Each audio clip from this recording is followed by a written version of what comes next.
Struktura e rrjeteve të tensionit të lartë. Krahasimi i funksioneve për nivele të ndryshme, topologjia e rrjetit dhe shtrashlenec, izolimi dhe distancat e sigurisë. Përshëndetje të gjithëve. Sot do të prezantoj strukturën e rrjeteve të tensionit të lartë dhe rëndësinë e tyre në sistemin elektroenergjetik.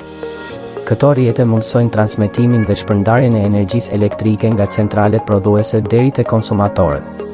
Në figurë paraqitet hierarkia e niveleve të tensionit.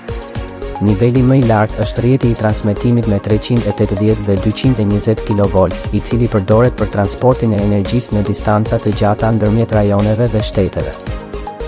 Përdorimi i tensioneve të larta zvogëlon humbjet dhe rrit efikasitetin e transmetimit. Më pas kemi rrjetin rajonal me 110 kV, i cili lidh sistemin e transmetimit në qytetet dhe zonat industriale. Energjia shpërndahet përmes në stacioneve transformuese, ku tensioni ulet për furnizim lokal.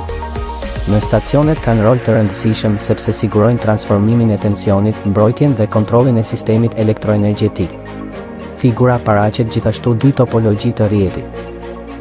Rrjeti i ndërthurur ofron siguri më të lartë, sepse energjia mund të rrjedhë nga disa drejtime. Ndërsa rrjeti rrezor është më i thjeshtë dhe ekonomik, por më i ndjeshëm ndaj defekteve. Një aspekt tjetër i rëndësishëm është izolimi dhe distanca e sigurisë. Me rritjen e tensionit rriten edhe kërkesat për izolim për të parandaluar shkarkimet elektrike.